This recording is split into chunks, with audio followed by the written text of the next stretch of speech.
საღამომშვიდობის ეთერში დღის ქრონიკა ახალ ამბებს მაია მამასტარაშვილი წარმოგიდგენთ. სტიქია ბორჯომში ძლიერმა ქარმა გუშინ ახალ უბანში ორ საცხოვრებელ კორპუსს სახურავი გადახადა, დაზიანდა ხეებიც, მოსახლეობა დახმარებას ითხოვს. გუშინ საღამოს ძლიერმა ქარმა ახალ უბანში ნინოშვილის ქუჩაზე მდებარე 5 სართულიან საცხოვრებელ სახლს სახურავის ნაწილი გადახადა, დაზარალდა რამდენიმე ოჯახი, ამავე ეზოში დაზიანდა საბავშვო გასართობი მოედანიც. მეტალოპლასმასის კარები არის შემგრეული. სახურავიდან ჩამოვარდა. ფაქტია ეს სახურავი შიფერით ზედა აქვს და ბალკაც ზედა არის, ეგრე ბალკონზე დაფიქსირებული. სახურავი დაზიანდა თამარ მეფის ქუჩის 28-შიც. სახურავიდან ჩამოყრილმა თუნუქმა კი მაღალი ძაბვის ელექტროსადენების დააზიანა. სახურავი ნაწილ წამოვიდა, ხო დაინახეთ. ერთი დაამაგრეს, მეორე ჩამოვარდა, ის მესამე კიდე იქით შევარდა. ისიც დაზიანდა. საკუთნავები რო აქვს გაკეთებული. ყველაზე ძალიან შემეშინდა ის მაღალძაბვიანი დენი ხო შემოდის. აი ის დაზიანდა და დაეცა დაბლა. აგერ არის სახურავი იქით ის ახტილი და ის გადმოწეულია და ერთი ის იქით გდია. ვინმე ხوار დააზიანა ქვემოთ? მანქანა გონი. სტიქიისგან მიყენებულ ზარალს სპეციალური კომისია დაითვლის, რის შემდეგაც დაზიანებულ კორპუსებზე სახურავების შეკეთება დაიწყება. მაქსიმალურად შემჭირებულ ვადებში უნდა გაკეთდეს ყველაფერი. ზარალი ჯერ არ არის. ზარალს ითვლიან დაახლოებით იქნება ჯამში ალბათ 6000 ლარამდე. ოდ გააჩნია კიდე რა იქნება დაზიანებული შიგ სახურავში. ისე უნდა გაკეთდეს რომ კიდე ქარმა არ აგლიჯოს რა უფრო კაპიტალურად რა. და სამუშაოები ოდესმე დაიწყება. სამუშაოები ესე ზუსტად ვერ გეტყვით, მაგრამ წესით ამ კვირაში უნდა დაიწყოს ეს. ძლიერმა ქარმა ასევე რამდენიმე ადგილზე ხეებიც მოგლიჯა და დააზიანა მოსასწრელი. სოფელ ტაძრში რიტუალების სახლის მშენებლობა დასრულდა, დარჩენილია შიდა სარემონტო სამუშაოები, რომელიც უახლოეს მომავალში დაიწყება. შენობა ტაძრისის გარდა ახლო მდებარე ორ სოფელს დგარს და საკირესაც მოემსახურება. პირველ სართულზე რიტუალების სახლი განთავსდება, ხოლო მეორე სართულს სპორტული დარბაზი და ამბულატორია დაიკავებს. რიტუალების სახლის მშენებლობა მთლიანად ადგილობრივი ბიუჯეტიდან გამოყოფილი თანხებით დაფინანსდება. დანარჩენ ოთახებში გეგმავთ რომ მოსახლეობისგან მოთხოვნიდან გამომდინარე რომ რამდენიმე ოთახი იყოს რომ სოფელს მოემსახურონ სხვადასხვა სერვისებით. შეიძლება ბანკით შევიდე შიგნით, ამბულატორიული პატარა ოთახი გაკეთდეთ. ჩვენ შარშან დაახლოებით 250,000 ლარი გამოვყავით, რასაც ვხედავთ ახლა აქ გადახურულია უკვე შიდა სარემონტო სამუშაოები დასამთავრებელი და გარედან ფასადი და დაახლოებით 150,000 ლარი უნდა გამოვყოთ ამ ეტაპზე, უკვე გამოყოფილია ფაქტიურად ტენდერიც ატვირთულია და ამ თანხით დავასრულებთ შენებლობას. რძის პროდუქტები, რომელიც სუპერმარკეტებსა და ბაზრებში იყიდება, მალფუჭებადი პროდუქტების ჩამონათვალში შედის. მაღაზიებში მისი შეძენისას საიმედოობა გარკვეულწილად დაცულია, თუ კი მომხმარებელი პროდუქტის ვადას შეამოწმებს. ბაზრებში კი მის ვარგისიანობას ექიმი ლაბორანტები ადგენენ. ფერმერის ოჯახში დამზადებული თუ ქარხნული წესით წარმოებული პროდუქტი, რომელს ანიჭებს მოსახლეობა უპირატესობას და ვინ აკონტროლებს რძის პროდუქტებს საქართველოში. ნახეთ ახალციხის ტელეკომპანია მეცხრე არხის მიერ მომზადებული სიუჟეტი. ქარხნული წესით წარმოებული და ფერმერის ოჯახში დამზადებული რძის პროდუქტები, მათი საიმედოობა და ხარისხი. ახალციხელების ნაწილი უპირატესობას სოფლის პროდუქტებს ანიჭებს. მათ მიაჩნიათ, რომ ფერმერის ოჯახში დამზადებული ყველი, კარაქი, ხაჭო თუ მაწონი უფრო სანდო და ნატურალურია. ადგილობრივების ნაწილი კი ფიქრობს, რომ ქარხნული წესით წარმოებული პროდუქტები გაცილებით სუფთა და ხარისხიანია. მიმაჩნია, რომ ქარხნული წარმოების თუ რა თქმა უნდა ნატურალური რძით არის დამზადებული, ქარხნული წარმოების პროდუქცია მირჩევნია. როცა ოჯახში ამზადებ ხო ყველაფერს. ეს არის ოჯახური წარმოებისა. ხაჭო ხო ჩვენებურია. შრაც რო იღებს ხო? კეთება ხაჭო, ნაღდი ხაჭო კეთება. გრეხის დამზადებული საიმედო არის. სოფლისა ნატურალური, როგორ თქვა, აი ეკოლოგია ჩისტი არის. ქარხნული წესით არ არის სუფთა, არ არის სანდო. არის, როგორ გეკადრებათ, ეგრე არ უნდა თქვა არაფერი რო გლახა არის, მაგრამ ჩისტი პროდუქტი ეგე სოფლის ის არის.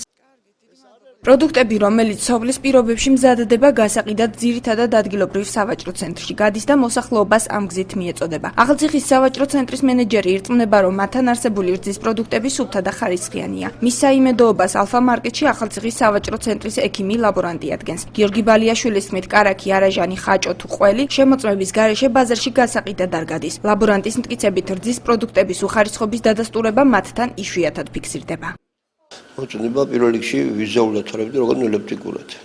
უნდა ქონდეს თავისი დამახსოვრებელი ფერი, თავისი სუნი, უნდა იყოს სუფთა, უნდა იყოს დრეკაზი კონსტიტუცია, უნდა იყოს ძიმე. პირველ რიგში ეს არის გარეგანი შეხედულება, რაც პირველ რიგში მოწონება. თუ ეს ყველა კატეგორია, რაც ჩვენ ჩამოვთვალეთ, ექვემდებარება ბაზრის ყველა დაშვებულ ნორმებს, შეგვიძლია პროდუქტი გაუშვათ ბაზარში. ძირითადად მიმდებარე სოფლებიდან შემოდის, მაგრამ საქმე იმაშია, რომ როდესაც შემოდის ტერიტორიაზე ან და მაღაზია, რომელიც ცალკე გამოყოფილია ყველისთვის ზის პროდუქტებისათვის, მოწმდება ჩვენი ვეტ ექიმის მეშვეობით ლაბორატორია გვაქვს ჩვენ აქ. ახალციხის სუპერმარკეტებს შორის, სადაც ჩინაურ პირობებში წარმოებული პროდუქტი არ შედის, სმარტია. აქ რძის ყველა პროდუქტი ქარხნული წესითაა დამზადებული. ყველი, მაწონი, რძე, არაჟანი, კეფირი, ხაჭო, კარაქი. სმარტში რძის თითქმის ყველა პროდუქტი იყიდება. სუპერმარკეტი ძირითადად წამყვანი კომპანიების პროდუქციით მარაგდება. მისი ხარისხი და ვადა მიღებამდე გულმოდგინედ მოწმდება. გასაყიდად გატანამდე რძის პროდუქტები დროებით პლუს მაცივარში, შემდეგ კი დახლმაცივრებზე თავსდება. გარდა ამისა, ყოველდღიურად მოწმდება მისი ვადა და ვარგისი. როდესაც მომწოდებას მოაქვს პროდუქცია, შემოდის ტემპერატურული უზრუნველყოფით სმარტში, აგრეთვე ყავს სურსათის უნებლობის სამსახურის თანამშრომელი, რომელიც ამოწმებს ტემპერატურას, შედის შემდეგ პლუს მაცივარში, რძე პროდუქტებისთვის და ძეხვეულისთვის განკუთვნილ მაცივარში პროდუქცია, იმის შემდეგ მოდის დახლების მომარაგებელი საწყობში, გამოაქვს პროდუქცია და ამარაგებენ დახლებს. Რა თქმა უნდა, ვადებს ამოწმებენ ჩვეულებრივად და ყოველგვარი დაცვის მექანიზმით შემოდის მომხმარებლამდე პროდუქცია. ყველა პროდუქციას აქვს თავისი ვადები და ვადების შესაბამისად ყოველდღიურად ვამოწმებ პროდუქციას, წინა დღით ხდება, როდესაც აი მაგალითად დღეს პროდუქტს რა უნდა გაუვიდეს ვადა, დღევანდელი რიცხვის მედილით რომ მოვალ, აღარ უნდა დამხდეს ის დახლმაცივარში. მიღებიდან რეალიზაციამდე ყველა ნორმა პროდუქციის მით უმეტეს პროდუქტების დაცულია.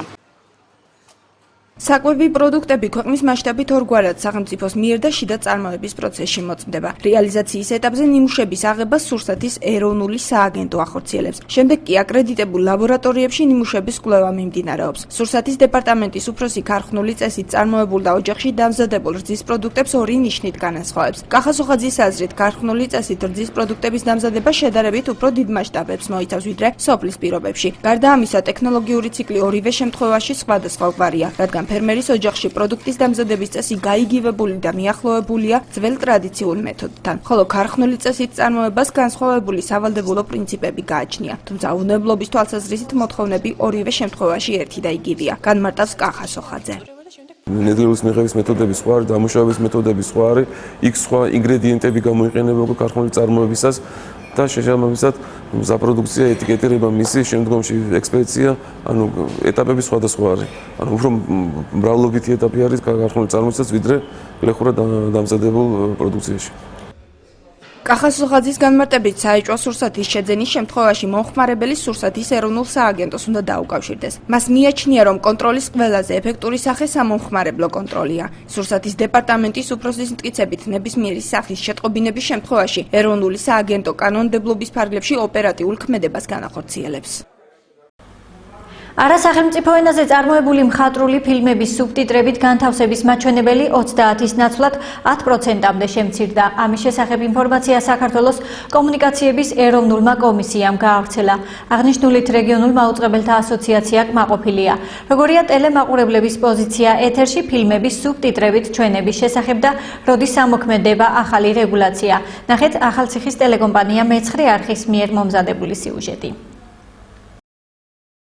საქართველოს კომუნიკაციების ეროვნულმა კომისიამ მაუწყებლების მხრიდან არა სახელმწიფო ენაზე წარმოებული მხატვრული ფილმების სუბტიტრებით განთავსების პროცენტული მაჩვენებელი 10%-მდე შეამცირა.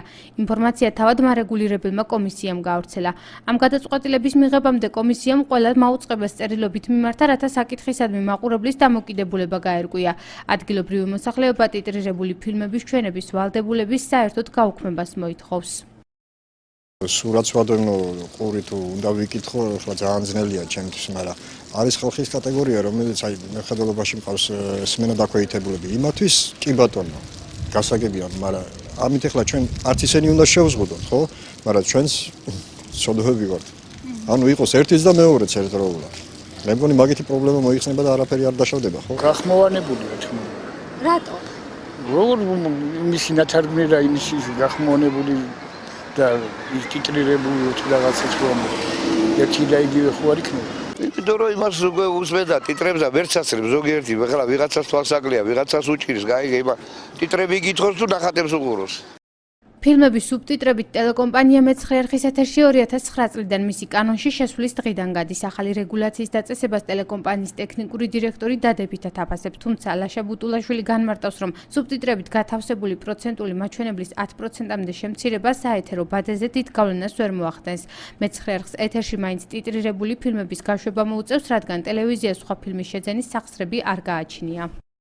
ის მხრივ კარგია, რომ 30%-ის ნაცვლად 10% უნდა გავიდეს ეს ტიტრირებული ფილმი, მაგრამ ჩემთვის ძირითადად არაფერი არ შეიცვალა, ასე რომ ვთქვათ, ჩვენ ტელევიზიისთვის, იმიტომ რომ სამწუხარო ფაქტია ეს გინდა არ გინდა ლიცენზირებული ფილმი უნდა გაუშვა, უნდა ეგ თავისთავად კანონის ფარგლებშია და ტელევიზიას რომელსაც არ გააჩნია იმდენი სახსრები, რომ ეს ფილმები შეიძინოს, ანუ მისი და სიძვირის და ასე გამო გადის ეს თავისთავად ტიტრირებული ფილმები. რეგიონულ მაუწყებელთა ასოციაციამ მარეგულირებელ კომისიას წერილობით მიმართა და ადგილობრივი მაუწყებლებისათვის მხატვრული ფილმების სუბტიტრებით განთავსების ვალდებულების საერთო გაუქმება ითხოვა, თუმცა კომისიამ მოთხოვნა არ დააკმაყოფილა. გარბის აღმასრულებელი დირექტორი ნათია კუპრაშვილი ახალ ცვლილებას მაინც დადებითად აფასებს და აღნიშნავს, რომ რეგიონულ მაუწყებელთა ასოციაციამ მარეგულირებელ კომისიას აღნიშნული მოთხოვნით არაერთხელ მიმართა. კომისიამ კი მათი წინადადება მხოლოდ ახლა ნაწილობრივ, თუმცა მაინც დააკმაყოფილა. ჩვენ ვიცით, გვაქვს ინფორმაცია ჩვენი მაყურებლიდან, რომ წუხდებოდნენ ამგვარი პროდუქციით, მაგრამ ეს არ იყო ჩვენი არჩევანი, იყო ჩვენი ვალდებულება, რომ მოგვეხდინა დასავლური წარმოების მხატვრული ფილმების სუბტიტრირება და მხოლოდ ამ სახით გადაგვეცა ეთერში და არა დუბლირებული სახით, როცა თქვა ქართული თარგმანი გესმის. ამიტომ ჩვენს მაყურებელს ითათ უწევდა ფილმების კითხვა და არა ყურება. ეხლა მოუწევთ სამჯერ ნაკლებად იკითხონ ფილმები. რეგიონულ მაუწყებელთა ასოციაციამ არაერთ გზის მიმართა თავის დროზე კომუნიკაციების ეროვნულ კომისიას და მხოლოდ ეხლა ხერხდა, რომ ვალდებულება 30%-ისა ჩამოგვეწია 10%-მდე. რეგიონულ მაუწყებელთა ასოციაციის აღმასრულებელი დირექტორის თქმით, მაუწყებლებს გახმოვანებულ ფილმებთან შედარებით ტიტრირებული ფილმების გაშვება ბევრად ძვირი უჯდებათ. მისივე თქმით, ეთერში ფილმების სუბტიტრებით გაშვების იდეა თავდაპირველად იმ მიზეზით შეიმუშავეს, რომ მსურველებს დასავლური ენები შეესწავლათ. ახალ რეგულაციამდე ყველა ტელეკომპანია ვალდებული იყო ეთერში არასახელმწიფო ენაზე წარმოებული ფილმების 30% სუბტიტრირებული ფორმით განეთავსებინა. ასეთი იყო ახალი ამბები დღეისათვის. მე მადლობას გიხდით ყურადღებისთვის და გემშვიდობებით ნახვამდის.